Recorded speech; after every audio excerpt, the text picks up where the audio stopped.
할렐루야, 할렐루야. 11월 20일 목요 새벽 예배 주님의 전으로 나오신 모든 성도님들을 예수님 이름으로 환영하고 또 축복합니다. 저희들이 믿음의 여정을 걸어가다 보면 정말 여리고성과 같은 그런 힘든 문제를 만날 때가 있지만 그럴 때마다 항상 하나님의 약속을 끝까지 붙잡고 순종하며 또 반드시 승리하는 삶을 살아가는 저희들 모두가 되길 소망합니다. 우리 시간 하나님의 그 영광이 우리에게 임하기를 간절히 소망하는 마음으로 함께 찬송하며 나아갑시다.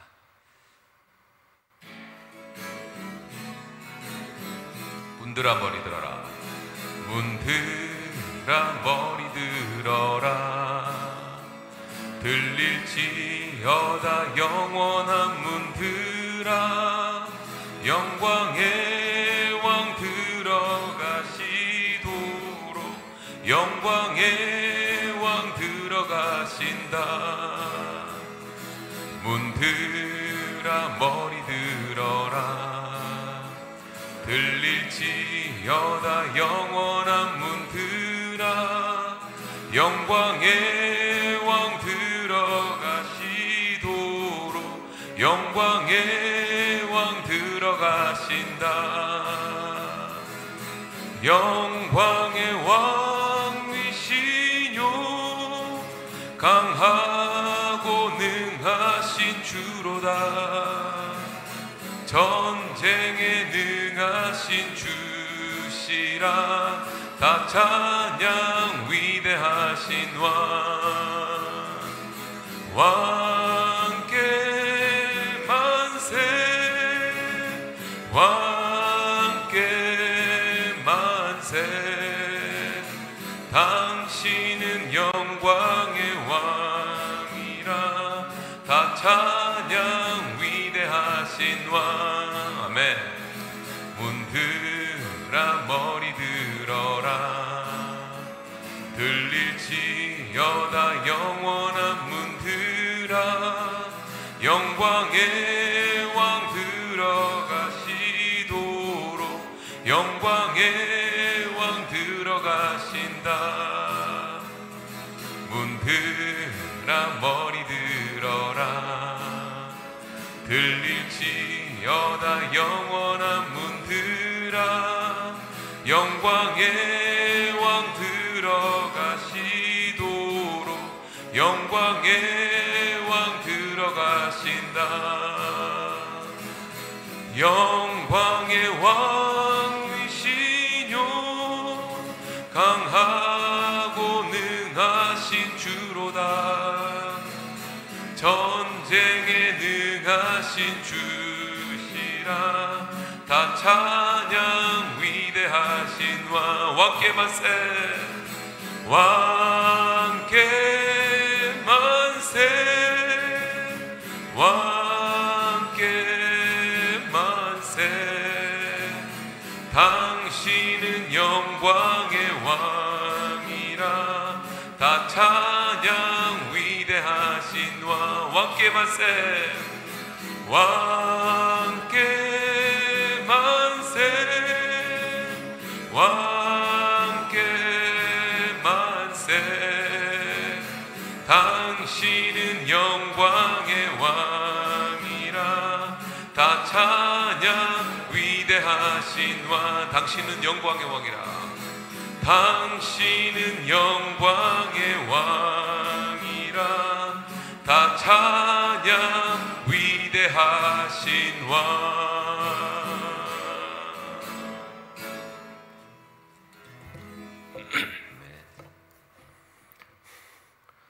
사랑과 은혜가 풍성하신 하나님, 지난 하루도 세상의 가장 좋은 곳으로 저희를 먹이시며 늘 우리와 함께 동행하여 주신 하나님께 감사와 찬양과 기도와 경배를 드리오니 오늘 드리는 저희들의 예배를 기쁘시게 흠양하여 주시옵소서.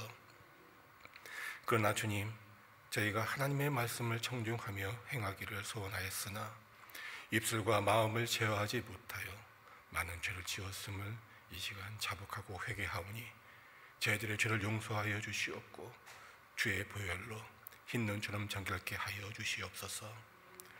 주님, 오늘 드리는 예배를 통하여 하나님의 성품을 담기를 원합니다. 그러기 위해 세상의 유익만을 구하지 않게 하여 주시고 오직 하늘에서 내려주신 은혜만을 사모함으로 하나님의 선하신 뜻대로 예수님을 닮아가는 한빛 공동체가 되게 하여 주시옵소서. 특별히 육신이 연약한 교우들과 우리 교회와 통역하는 선교사님 가정과 사역을 주님 손에 올려드리오니 하늘을 한 분 한 분 친히 만나 주셔서 지휘하여 주시고 선교사님들의 사역 위에 하늘 문을 여시사 놀라우신 은혜와 권능을 베풀어 주시옵소서. 불순한 날씨 속에서 우리 한빛 공동체 식구들의 건강 붙들어 주시고 그들의 가정과 생업의 터전이 날로 날로 번성케 하여 주시며 늘 여호와의 샬롬의 평강의 축복으로 덧입혀 주시옵소서. 이제 예배의 첫 시간이 오니 마치는 시간까지 주님께서 이 자리에 좌정하여 주실 믿사오며 모든 말씀 예수님의 이름으로 기도하옵나이다. 아멘. 하나님께서 오늘 우리에게 주신 말씀은 여호수아 6장 15절에서 27절까지의 말씀입니다. 이 말씀을 하나님께서 오늘 우리에게 주시는 계시의 말씀으로 받으시고 한 절씩 교독하실 때에 제가 먼저 15절 말씀 읽겠습니다. 일곱째 날 새벽에 그들이 일찍이 일어나서 전과 같은 방식으로 그 성을 7번 도니 그 성을 7번 돌기는 그날뿐이었더라. 7번째에 제사장들이 나팔을 불 때에 여호수아가 백성에게 이르되 외치라 여호와께서 너희에게 이 성을 주셨느니라. 이 성과 그 가운데 있는 모든 것은 여호와께서 온전히 바치되 기생 라합과 그 집에 동거하는 자는 모두 살려주라. 이는 우리가 보낸 사자들을 그가 숨겨 주었음이니라. 너희는 온전히 바치고 그 바친 것 중에서 어떤 것이든지 취하여 너희가 이스라엘 진영으로 바치는 것이 되게 하여 고통을 당하게 되지 아니하도록 오직 너희는 그 바친 물건에 손대지 말라. 은금과 동철 기구들은 다 여호와께 구별될 것이니 그것을 여호와의 곳간에 드릴지니라 하니라. 이에 백성은 외치고 제사장들은 나팔을 불매 백성이 나팔 소리를 들을 때에 크게 소리질러 외치니 성벽이 무너져 내린지라. 백성이 각기 앞으로 나아가 그 성에 들어가서 그 성을 점령하고 그 성 안에 있는 모든 것을 온전히 바치되 남녀노소와 소와 양과 나귀를 칼날로 멸하니라. 여호수아가 그 땅을 정탐한 두 사람에게 이르되 그 기생의 집에 들어가서 너희가 그 여인에게 맹세한 대로 그와 그에게 속한 모든 것을 이끌어내라 하매 정탐한 젊은이들이 들어가서 라합과 그의 부모와 그의 형제와 그에게 속한 모든 것을 이끌어내고 또 그의 친족도 다 이끌어내어 그들을 이스라엘의 진영 밖에 두고 무리가 그 성과 그 가운데에 있는 모든 것을 불로 사르고 은금과 동철 기구는 여호와의 집 곳간에 두었더라.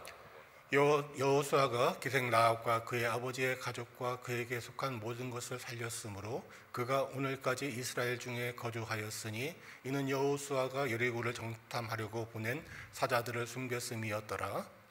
여호수아가 그때에 맹세하게 하여 이르되 누구든지 일어나서 이 여리고성을 건축하는 자는 여호와 앞에서 저주를 받을 것이라. 그 기초를 쌓을 때에 그의 맏아들을 잃을 것이요 그 문을 세울 때에 그의 막내 아들을 잃으리라 하였더라. 함께 읽겠습니다. 여호와께서 여호수아와 함께 하시니 여호수아의 소문이 그 온 땅에 퍼지니라. 아멘. 여리고성이 무너졌습니다. 난공불락이며 철옹성 같았던 그 성이 정말 어이없게도 무너졌습니다. 그래서 사람들은요, 이 이야기를 그냥 예전부터 내려오는 그러한 이야기, 허구적인 그런 이야기로 그렇게 인식할 때가 얼마나 많은지 모릅니다. 어떻게 그 견고한 성이 사람들이 그 성 주위를 도는 것만으로 그 성이 이렇게 철저하게 무너질 수 있는가? 그러나 성경은요, 이 모든 것이 사실임을 우리에게 말하고 있습니다. 그리고 그 모든 것이 고고학 발전을 통해서 정말 사실임을 또한 증명하고 있어요. 여러분, 여리고성이 어떻게 무너졌습니까? 그 시작은요, 어제 본문에 나왔듯이 6일 동안 돌고, 그리고 오늘 본문에 나왔듯이 마지막 7바퀴를 돌았을 때 그 성이 무너졌습니다. 그래서 어저께 담임 목사님께서 말씀하셨듯이 이것은 이스라엘 백성이 드렸던 온전한 예배다. 이렇게 정의하고 있어요. 맞습니다. 보세요. 그 성만 도는 것이 아니에요. 그 성에 누가 따라갑니다? 제사장들이 양강나팔을 가지고 또한 법궤를 메고 같이 따라가요. 그리고 중요한 것은 그거죠. 이 모든 것은 하나님의 말씀에 순종한 이스라엘의 백성의 그런 믿음이 있었기 때문에 이러한 일이 발생한 거예요. 어떻게 보면 우리들 또한 마찬가지 아닙니까? 생각해 보세요. 성경은 분명히 우리에게 너희들이 기도만 하면 이 모든 것을 능히 이길 수 있다고 하는데 우리는 그것은 깨끗이 잃어버리고 어떻게 살아갑니까? 그 어려움 가운데 눈물을 흘리며 걱정과 근심을 가지고 살아갈 때가 얼마나 많은지 몰라요. 한마디로 뭡니까? 성경을 우리는 알고는 있지만 그 성경의 말씀이 진짜라는 사실을 우리는 믿지 못한다는 거예요.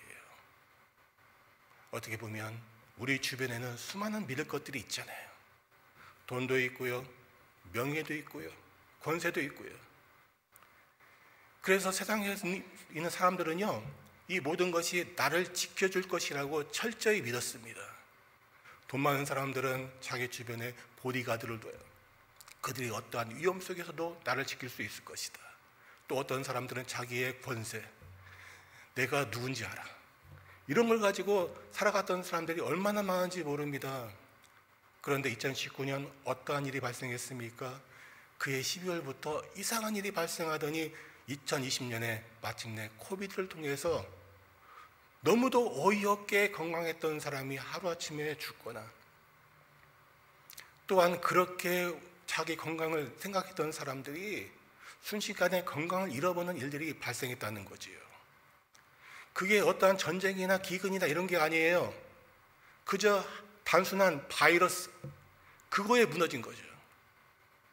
한마디로 하나님께서 우리를 지켜주고 있기 때문에 우리가 이 자리에 있는 것이고 우리가 믿을 수 있는 것은 누구? 오직 하나님뿐이라는 거예요. 우리가 믿을 것은요, 이 미국이라는 나라가 아니에요.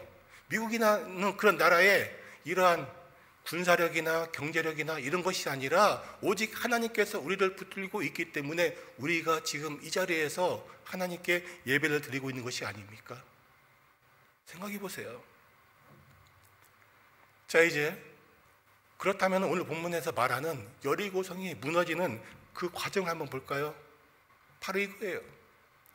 일곱째 날 새벽에 그들이 일찍이 일어나서 전과 같은 방식으로 그 성을 7번 도니 그 성을 7번 돌기는 그날뿐이었더라. 7번째 제사장이 나팔을 불 때에 여호수아가 백성에게 이르되 외치라. 여호와께서 너희에게 이 성을 주셨느니라.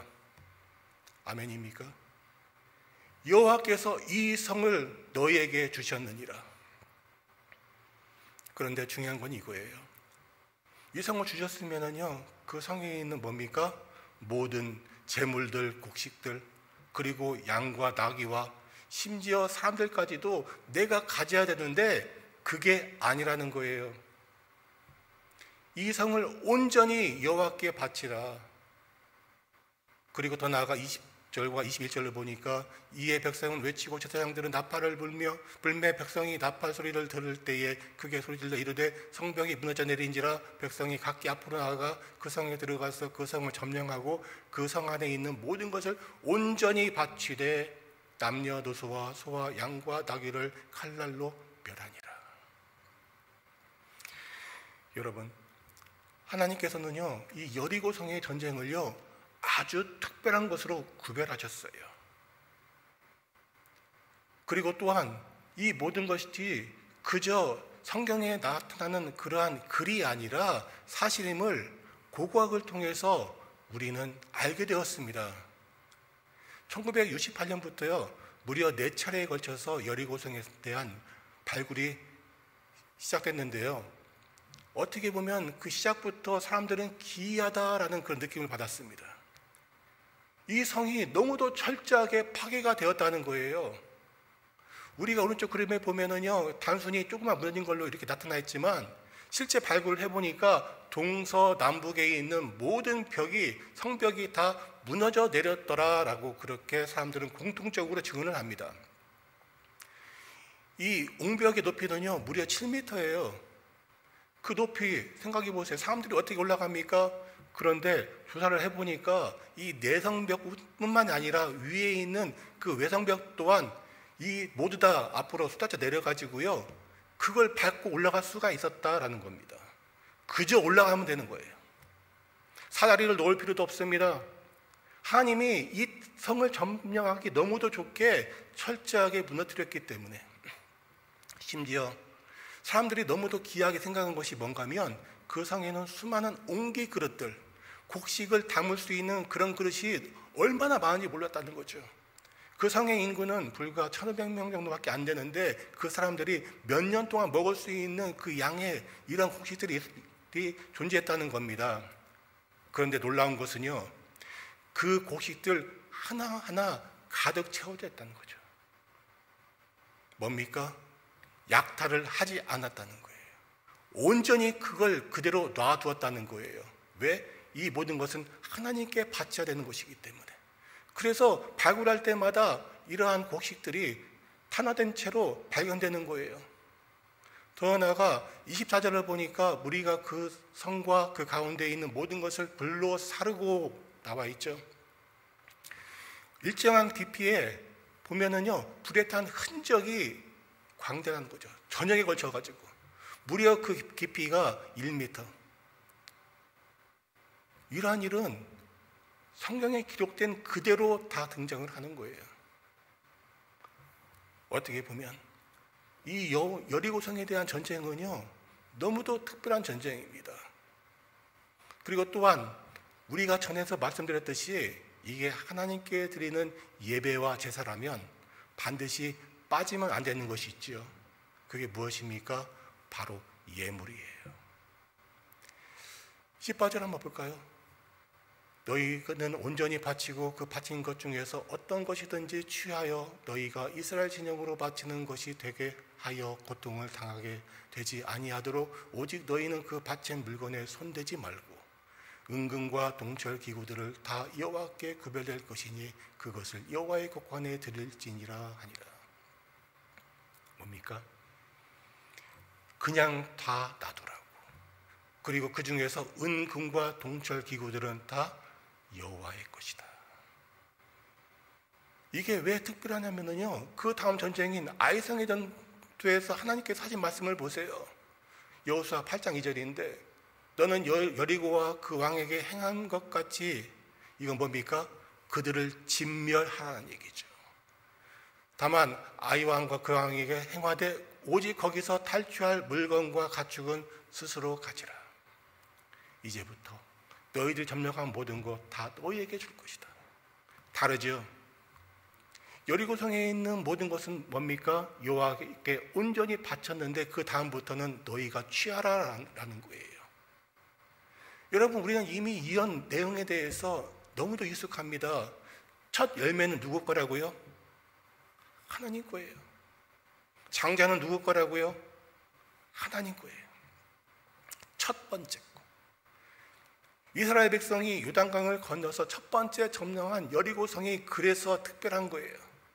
왜? 하나님께서 친히 이 전쟁에 함께 하셨고 모든 것을 온전히 하나님께서 이루게 하셨잖아요. 이스라엘 백성은 그저 하나님께서 무너뜨린 여리고 성벽을 올라가서 그들을 진멸하고 그게 전부예요. 그래서 하나님께서는요 이 여리고성을 특별히 구별하신 것입니다. 또한 이 전쟁에 상징성이 있어요. 26절 한번 볼까요? 여호수아가 그때 맹세하게 하여 이르되 누구든지 일어나서 이 여리고 성을 건축하는 자는 여호와 앞에서 저주를 받을 것이라. 그 기초를 쌓을 때에 그의 맏아들을 잃을 것이고 그 문을 세울 때에 그의 막내 아들을 잃으리라 하였더라. 왜 여리고 성을 다시 건축하지 못하게 하셨을까요? 그 성이 전략적인 요충지라서? 아니에요. 그 자손 대대로 하나님께서 하신 일을 보여주기 위한 상징입니다. 여러분 보세요. 여리고성을 지나갈 때마다 이 성이 예전에 여호수아와 함께 있던 우리가 하나님의 명령대로 이 성을 7바퀴 들어왔더니 이 성을 우리 이렇게 무너진 거라고. 여러분 그 판문점 거기 가면은요 땅굴이 있습니다. 북한이 판 땅굴이 있어요. 왜 그걸 그대로 놔뒀을까요? 이게 우리가 북한의 위협이 그냥 말로만 듣는 것이 아니라 뭐라고요? 진짜라고. 북한이 우리 남한을 침략하기 위해서 판 땅굴을 보여줌으로써 이게 사실임을 알려줬듯이 하나님 또한 이 백성들에게 내가 한 일을 너희들이 기억하고 보라고 이 여리고성을 그대로 놔둔 거예요. 그리고 그 말은 실제적으로 열왕기상 16장 34절에서 이루어지죠. 그때 베델 사람 히엘이 여리고를 건축하였는데 그가 그 터를 쌓을 때에 맏아들 아비람을 잃었고 그 성문을 세울 때에 막내 아들 수굽을 잃었으니 여호와께서 눈의 아들 여호수아를 통하여 하신 말씀과 같이 되었더라. 아멘이십니까? 하나님이 무너뜨린 것은요 인간이 다시 세울 수가 없습니다. 여러분 기억하시죠? 창세기에 등장하는 바벨탑. 인간의 교만과 오만으로 세웠던 이 바벨탑, 하나님이 친히 무너뜨렸습니다. 그리고 역사상 2번 다시 이러한 바벨탑이 등장하지 않았어요. 하나님이 무너뜨렸으니 인간이 다시 세울 수 없다는 그거 아닙니까? 더 나아가 이 여리고성의 전투를 통해서 우리는 하나님께서 친히 싸우시는 하나님의 전쟁, 성전에 대해서 알아보셔야 돼요. 이에 대해서는 신명기에서 계속해서 말씀을 하셨어요. 오늘 본문 16절을 보니까 7번째 제사장들이 나팔을 불 때에 여호수아가 백성에게 이르되 외치라 여호와께서 너희에게 이 성을 주셨느니라. 이 의미는 뭔가 하면은요 신명기 20장에 기록된 오직 내 하나님 여호와께서 내게 기업으로 주시는 이 민족의 성읍에서는 호흡 있는 자를 하나도 살리지 말지니 곧 헷 족속과 아모리 족속과 가나안 족속과 브리스 족속과 히위 족속과 여부스 족속을 내가 진멸하되 내 하나님 여호와께서 내게 명령하신 대로 하라.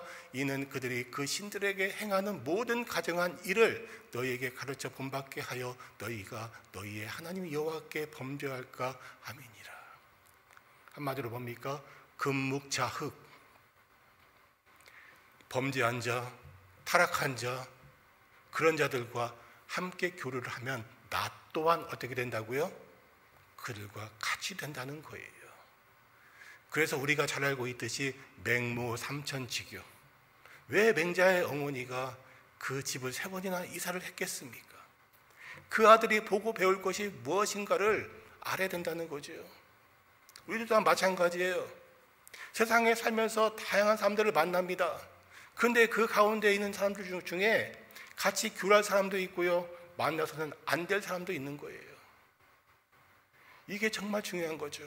왜 하나님이 그 사람들을 다 진멸하라고 했을까? 그들의 행위를 보니까 너희들이 그들을 닮아서 나를 배반할까 염려된다는 거예요.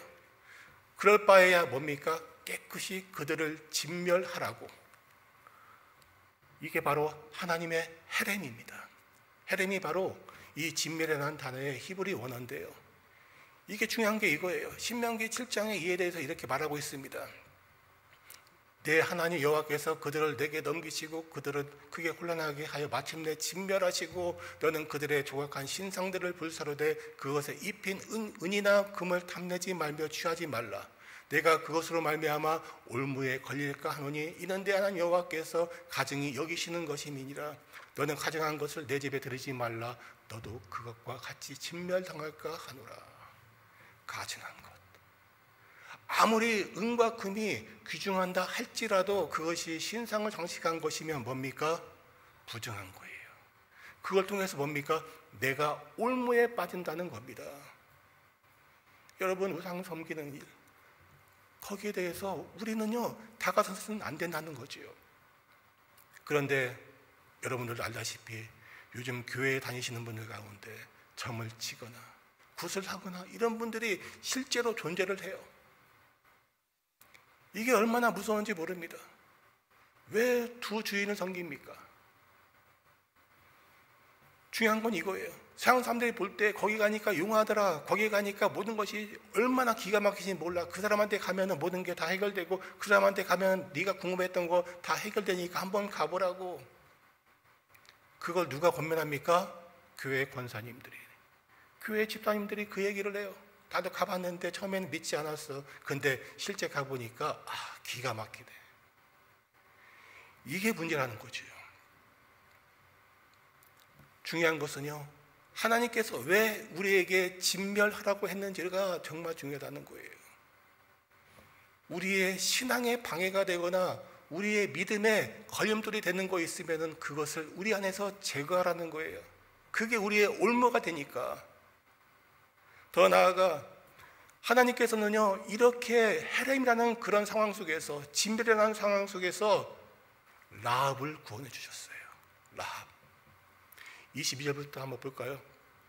여호수아가 그 땅을 정탐한 그 두 사람에게 이르되 그 기생의 집에 들어가서 너희가 그 여인에게 맹세한 대로 그와 그에게 속한 모든 것을 이끌어내라 하며, 정탐한 젊은이들이 들어가서 라합과 그의 부모와 그의 형제와 그에 속한 모든 것을 이끌어내고 또 그의 친족도 다 이끌어내어 그들을 이스라엘 진영 밖에 두고. 여러분, 라합이 얼마나 위대한 여인인지 우리는 다시 한번 깨닫게 되는데요. 생각해 보세요. 자기만 구원받은 게 아니에요. 23절을 보니까 뭐라고요? 그의 부모와 그의 형제와 그에게 속한 모든 것, 또한 그의 친족도. 한 여인의 믿음을 통해서 그 집안 전체가 다 구원받았다는 거예요. 얼마나 놀라운 믿음입니까? 더 나아가 이 라합은요, 여러분 생각해 보세요. 정말 믿을 수 없는 가운데 믿었던 그런 사람이에요. 멸망당하기로 결정되었던 그러한 여리고에서 살았던 여인인데, 그 여인이 어떻게 하나님에 대한 소문을 들었을까요? 귀를 기울이고 있었다는 거지요. 주변에 있는 나그네가 오면 그 사람을 통해서 들었던 하나님의 그 역사하심, 모세의 위대한 일, 또한 여호수아를 통해서 하나님께서 역사했던 모든 일, 그걸 들으면서 그냥 흘러 들어가고 우리는 멸망할 거라는 자포자기가 아니라 뭐라고요? 나에게도 혹시 구원의 길이 있을까라면서 바라고 있었다는 거죠. 나에게 구원의 끈이 내려오면 내가 그것을 붙잡으려는 그걸 가지고 마침내 그 집에 정탐꾼이 들어왔었을 때 그들을 신고하거나 그들을 잡는 일에 같이 동참한 것이 아니라 그들을 숨기며 하나님 일에 협력했던 그러한 여인의 믿음. 여러분, 그리고요, 이 놀라운 이 여인의 믿음이 27절을 보니까 여호와께서 여호수아와 함께 하시니 여호수아의 소문이 그 온 땅에 퍼지니라. 여기 두 가지 의미가 있습니다. 여호수아를 통해서 여리고성이 멸망된 일과 또 그 중에서 라합의 가족이 구원받았다라는 거예요. 여러분, 이 소식을 들었던 주변의 가나안 민족들 어떻게 반응했습니까? 오직 기브온 족속만 하나님의 이 메시지를 듣고 그들은 구원을 받았어요. 반면에 다른 민족들은 어떻습니까? 철저히 하나님께 대항하다가 결국은 멸망당하는 그러한 운명에 처해지지 않았습니까? 우리는 이해할 수 없어요. 이 정도가 됐으면 라합도 구원받았는데 우리도 구원받지 않을까라는 그걸 가지고 하나님께 나와볼 사람들이 많아야 되는데, 이런 소식을 듣고도 사람들은 나오지 않았다는 거예요. 이 말세일 때에, 요한계시록에도 말씀하시잖아요. 이 말세일 때에 사람들이 오히려 더 강팍해진다고, 하나님을 대항한다고. 여러분, 요즘 왜 교회에 이렇게 사람들 수가 적어졌습니까? 마지막 때니까요. 알곡과 가라지들이 구별되는 그런 시기니까요. 교회에 대항한 사람들도 많지요. 당연한 거예요. 이게 마지막 때니까. 어떻게 보면 이런 더 놀라운 건 이거예요. 라합의 말에 그의 친척과 가족들이 동참했다는 거죠.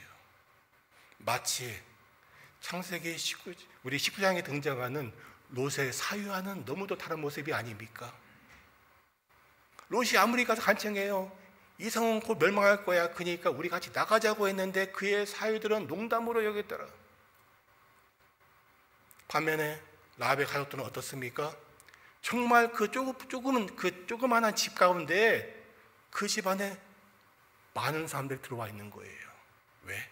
그곳에 들어가야만이 그들이 살 수 있으니까 얼마나 많은 사람들이 그 집 안에 들어와서 벌벌 떨었을 거예요.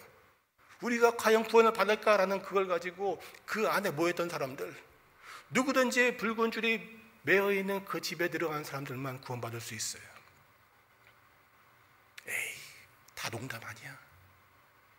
그리고 실제 고고학 발전을 통해서요, 모든 성벽이 다 무너져 내렸잖아요. 근데 북쪽에 있는 일부 성벽만 그대로 남아 있었대요.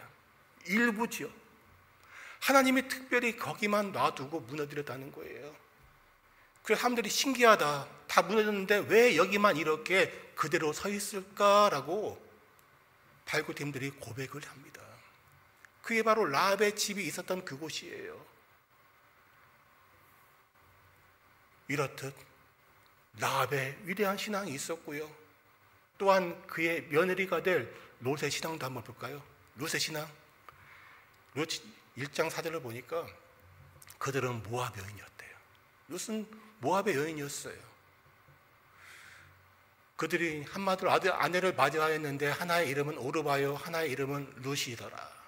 룻이 이르되 내게 어머니를 떠나며 어머니를 따르지 말고 돌아가라 강권하지 마옵소서. 어머니께서 가시는 곳에 나도 가고 어머니께서 머무시는 곳에서 나도 머물겠나이다. 어머니의 백성이 나의 백성이 되고 어머니의 하나님이 나의 하나님이 되시리니 어머니께서 죽으시는 곳에서 나도 죽어 거기 묻힐 것이라. 만일 내가 죽는 일 외에 어머니를 떠나면 여호와께서 내게 벌을 내리시고 더 내리시기를 원하나이다.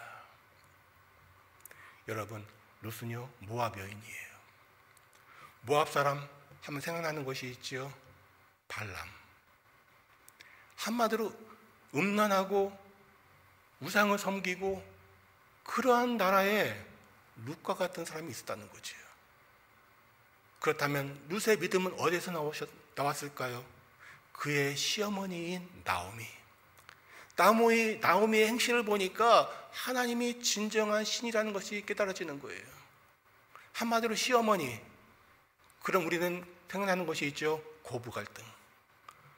그래서 한때는 우리 여인들이요, 시어머니라면 치를 떨고 시어머니가 믿는 종교는 다 믿지 않고 시어머니가 했던 모든 것들을 반대로 하는 일들이 많은데 나오미는 그렇지 않았다는 거죠. 그 나오미의 행실을 보니까 하나님은 진짜 존재하는 분이시고 이분은 믿을만 하다라는 그런 믿음이 룻에게 들어갔다는 거예요. 그래서 룻은 하나님을 믿고 나아갔고 마침내 라합의 며느리가 되었어요. 라합이 낳은 아들이 보아스죠. 그리고 보아스의 아내가 바로 룻이에요. 이 얼마나 위대한 여인들의 믿음입니까? 그런데 예수님께서는요, 이러한 믿음에 대해서 우리에게 이렇게 말씀하고 있어요. 누가복음 18장 1절에서 8절까지인데 예수께서 그들에게 이르되 제자들입니다. 항상 기도하고 낙심하지 말아야 할 것을 기도하고 낙심하지 말라고 비유로 말씀하여 이르시되 어떤 도시에 하나님을 두려워하지 않고 사람을 무시하는 한 재판관이 있는데 그 도시에 한 과부가 있어 자주 그에게 가서 내 원수에 대한 나의 원한을 풀어주소서 하되. 과부예요. 나는 과부예요. 과부는 어떤 사람입니까? 남편이 없어요. 의지할 곳이 없어요. 한마디로 가난하고 힘이 없는 이 여인이 믿을 수 있는 사람은 누구? 오직 한 사람인데 그 사람은 하나님을 두려워하지 않는 부패한, 돈만 밝히는, 권력에 따라 움직이는 재판관이에요. 일반 사람 같았으면요, 포기해야 돼. 저 사람은 안 돼. 그런데 이 과부는 어땠다고요? 매일매일 찾아가서 나의 원수를 통한 나의 원한을 풀어달라고 간청했다는 거예요. 그게 자기 남편을 죽인 사람일 수도 있고요, 자기의 돈을 뺏어간 사람일 수도 있어요. 그 원한을 잊지 못하는 거예요. 이에 대해서 예수님께서는요 이렇게 말씀하십니다. 주께서 또 이르시되 불의한 재판관이 말한 것을 들으라. 2차 방관이 하도 귀찮게 하니까 이 여인이 매일매일 오니까 내가 귀찮아서 이 여인의 말을 내가 들어줘야 되겠다라고 하면서 결국 이 여인의 편에 섭니다. 하나님께서 그 밤낮 부르짖는 택하신 자들의 원한을 풀어주지 아니하겠느냐, 그들에게 오래 참으시겠느냐, 내가 너에게 이르노니 속히 그 원한을 풀어주시리라. 그러나 인자가 올 때에 세상에서 믿음을 보겠느냐 하시니라. 이러한 룻과 같은 믿음, 라합과 같은 믿음을 다시 볼 수 있겠느냐라는 거예요. 왜 기도 응답이 없습니까? 왜 우리가 살아가는 이 땅에서 우리는 항상 낙심하고 낭망하며 절망 가운데 살아야 됩니까? 믿음이 없으니까. 이 말을 하시고 계시는 거예요. 워낙에는 우리 주변에는요, 여리고성과 같은 그러한 문제들이 얼마나 많은지 몰라요. 그런데 그 문제에 접했을 때 포기하거나 되돌아서는 것이 아니라 믿음을 가지고 그 성이 무너질 때까지 계속해서 도는 거예요. 기도로 도는 거예요. 그러면은 마침내 7째 날이 될 때에 하나님께서 그 성을, 그 문제를 해결해 줄 것을 믿고 나아가는 우리 모두가 되기를 주님의 이름으로 축원드립니다. 말씀을 기억하며 다 함께 기도하겠습니다. 참 좋으신 하나님, 오늘도 말씀하여 주시고 말씀의 의미들을 되새길 수 있게 하여 주심에 감사를 드립니다. 주님, 우리의 온전한 순종과 믿음과 우리의 온전한 예배가 하나님의 놀라운 역사를 이루는 필수 조건임을 깨닫게 하여 주심에 또한 감사를 드립니다. 하나님께서 우리의 삶 가운데 행하실 그 크고 놀라운 역사를 기대하며 주님의 뜻과 계획에 온전히 순종하고 하나님께서 우리를 사용하셔서 놀라운 일을 이루실 것을 기대하는 그런 믿음을 가지고 나아갈 수 있기를 소망합니다. 주님, 여리고성이 무너지는 이 사건을 통하여 우리들 또한 꿈을 꾸기를 원합니다. 오늘날 세상이 우리를 억누르고 돈의 문제로, 건강의 문제로, 관계의 문제로, 가정의 문제로, 직장의 문제로 너무나 아파하고 눈물 흘리는 이 악한 시대에 도무지 앞이 보이지 않는 절망적인 상황 속에서도 우리 하나님께서는 철옹성 같은 여리고성을 무너뜨렸듯이 우리들의 문제 또한 해결해 주실 것을 믿고 기도로 나아가는 주의 백성들이 되게 하여 주시옵소서. 감사드리며 날 구원하신 예수님의 이름으로 기도하옵나이다.